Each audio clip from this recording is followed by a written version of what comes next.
ಚಿಕ್ಕೆ ಗುರುತಿನ ಪ್ರಶ್ನೆ 1683 ಮಾನ್ಯ ಮಹಿಳಾ ಮತ್ತು ಮಕ್ಕಳ ಕಲ್ಯಾಣ ಅಭಿವೃದ್ಧಿ ಸಚಿವರಿಗೆ ಕೇಳಲು ಬಯಸುತ್ತೇನೆ. ಸನ್ಮಾನ್ಯ ಸಭಾಧ್ಯಕ್ಷರ ಉತ್ತರವನ್ನು ಒದಗಿಸಲಾಗಿದೆ. ಮಾನ್ಯ ಅಧ್ಯಕ್ಷರ ಉತ್ತರವನ್ನು ಒದಗಿಸಿದ್ದಾರೆ.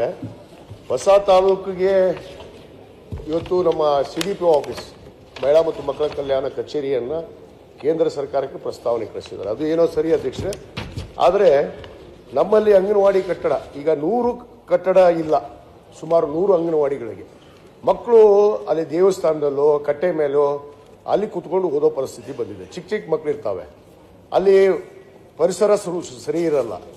ಅದಕ್ಕೆ ನಾನು ತಮ್ಮ ಮೂಲಕ ಮಾನ್ಯ ಸಚಿವರಿಗೆ ಒತ್ತಾಯ ಮಾಡೋದೇನೆಂದರೆ, ಬೇಗನೆ ಆ ಅಂಗನವಾಡಿ ಕಟ್ಟಡಕ್ಕೆ ಜಾಗ ಕೊಡಿಸ್ಬೇಕು, ಜಾಗಕ್ಕೂ ದುಡ್ಡು ಕೊಡಬೇಕು ಮತ್ತು ಕಟ್ಟಡಕ್ಕೆ ದುಡ್ಡನ್ನು ಬಿಡುಗಡೆ ಮಾಡಬೇಕು ಅಂತ ನಾನು ಒತ್ತಾಯ ಮಾಡ್ತೀನಿ.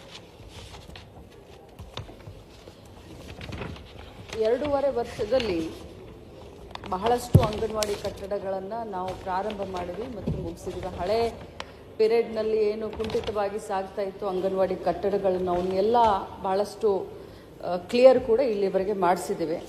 2023-24ರಲ್ಲಿ ಬಹಳಷ್ಟು ಅಂಗನವಾಡಿ ಕಟ್ಟಡಗಳನ್ನು ಕೊಟ್ವಿ. ಅದು 24-25ರಲ್ಲಿ ಸ್ವಲ್ಪ ಕಡಿಮೆ ಆಗಿದೆ. ಅವರು ಹೇಳಿದ ಹಾಗೆ ನಿವೇಶನ 100 ಅಂಗನವಾಡಿ ಕೇಂದ್ರಗಳು ಬಾಡಿಗೆ ಕಟ್ಟಡದಲ್ಲಿ ನಡೀತಾ ಇದ್ದಾವೆ ಮತ್ತು ಸ್ವಂತ ನಿವೇಶನಕ್ಕೆ ಹಣನೂ ಕೊಡಬೇಕು ಮತ್ತು ಕಟ್ಟಡ ಕಟ್ಟಲಿಕ್ಕೆ ಹಣನೂ ಬಿಡುಗಡೆ ಮಾಡಬೇಕು ಅಂತ ಹೇಳ್ತಾರೆ.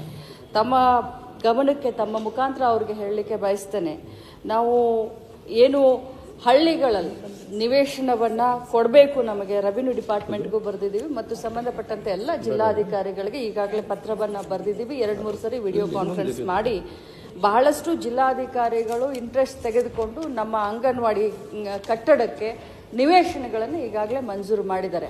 ಹಳ್ಳಿಗಳಲ್ಲಿ ನಾವು ನಿವೇಶನಕ್ಕೆ ದುಡ್ಡನ್ನು ಕೊಡಲಿಕ್ಕೆ ಆಗೋದಿಲ್ಲ, ಮಾನ್ಯ ಸದಸ್ಯರ ಗಮನಕ್ಕೆ ತರಲಿಕ್ಕೆ ಬಯಸ್ತೇನೆ.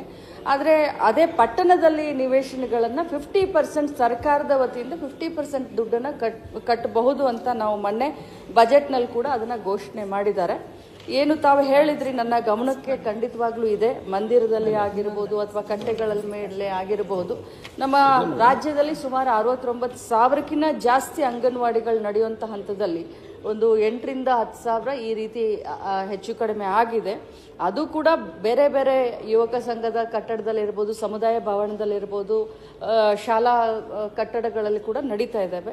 ಇನ್ನು 3,500 ಕಟ್ಟಡಗಳು ಬಾಡಿಗೆ ಕಟ್ಟಡದಲ್ಲಿದ್ದಾವೆ, 3,500 ಅಂಗನವಾಡಿಗಳು. ಅವನು ಕೂಡ ಆದಷ್ಟು ಬೇಗ ತಾವು ಹೇಳಿದ ಹಾಗೆ ನಿವೇಶನದ ಲಭ್ಯತೆಯನ್ನು ನೋಡಿಕೊಂಡು ಆದಷ್ಟು ಬೇಗ ಕಟ್ಟಡ ಕಟ್ಟಲಿಕ್ಕೆ ನಾನು ಹಣವನ್ನು ಬಿಡುಗಡೆ ಮಾಡ್ತೀನಿ. ಈಗ ಕೆಲವಷ್ಟು ಈಗಾಗಲೇ ನಾವು ಗ್ರಾಮೀಣ ಮಟ್ಟದಲ್ಲಿ ಕೆಲವಷ್ಟು ಜಾಗೆಯನ್ನು ಹುಡುಕಿ ನಾವು ಈಗಾಗಲೇ ಪ್ರಸ್ತಾವನೆ ಸಲ್ಲಿಸಿದ್ದೀವಿ. ತಮಗೂ ಕೂಡ ನಾನು ಪತ್ರ ಕೊಟ್ಟಿದ್ದೀನಿ.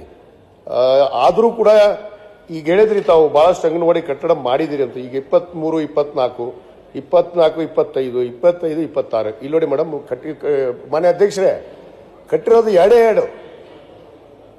ಎರಡೇ ಕಟ್ಟಡಗಳಾಗಿದ್ದಾವೆ. ಅದಕ್ಕೆ ದಯವಿಟ್ಟು ನೀವೀಗ ಪ್ರಸ್ತಾವನೆ ಸಲ್ಲಿಸಿದಿರಿ, ಸರ್ಕಾರಕ್ಕೆ ದುಡ್ಡು ಬಿಡುಗಡೆ ಮಾಡ್ತಾರೆ ಬಜೆಟಲ್ಲಿ ಅಂತ ಹೇಳ್ತೀರಿ ಮೇಡಮ್. ಆದರೆ ದಯವಿಟ್ಟು ಬೇಗನೆ, ಯಾಕಂದರೆ ಮಕ್ಕಳು ಹೊರಗಡೆ ಇದ್ದಾರೆ, ಹೊರಗಡೆ ಕುತ್ಕೊಂಡು ಓದ್ತಾರೆ, ಬಿಸಿಲಿರುತ್ತೆ. ಅದಕ್ಕೆ ದಯವಿಟ್ಟು ಬೇಗ ದುಡ್ಡನ್ನು ಕೊಟ್ಟು, ಈಗ ಕೊಟ್ಟಿರುವಾದರೂ ನಾವು ಜಾಗ ತೋರಿಸಿದ್ದಾದರೂ ಕಟ್ಟಕ್ಕೆ ಪರ್ಮಿಷನ್ ಕೊಡ್ರಿ ಅಂತ ನಾನು ವಿನಂತಿ. ಮಾನ್ಯ ಅಧ್ಯಕ್ಷರೇ, ಸಭಾಧ್ಯಕ್ಷರೇ, ನಾನು ಇವತ್ತನೇ ಅಧಿಕಾರಿಗಳ ಹತ್ರ ಚರ್ಚೆ ಮಾಡಿ ಬೇರೆ ಎಲ್ಲಿ ಕಟ್ಟದೆ ಉಳಿದಂಥ ಭಾಳಷ್ಟು ಅಂಗನವಾಡಿಗಳು ಕಟ್ಟದಲೇ ಉಳಿದಂಥ ದುಡ್ಡು ಇರುತ್ತೆ, ಅವನ್ನೆಲ್ಲ ಕ್ರೋಢೀಕರಿಸಿ ಮಾನ್ಯ ಶಾಸಕರು ಹೇಳದ ಹಾಗೆ ಆದಷ್ಟು ಬೇಗ ಅಂಗನವಾಡಿ ಕಟ್ಟಡಕ್ಕೆ ಅವ್ರ ಕ್ಷೇತ್ರಕ್ಕೆ ಕೊಡಲಿಕ್ಕೆ ನಾನು ಪ್ರಯತ್ನ ಮಾಡ್ತೀನಿ. ಧನ್ಯವಾದಗಳು. ಬಸವರಾಜ್ ಶಿವಣ್ಣವರ್.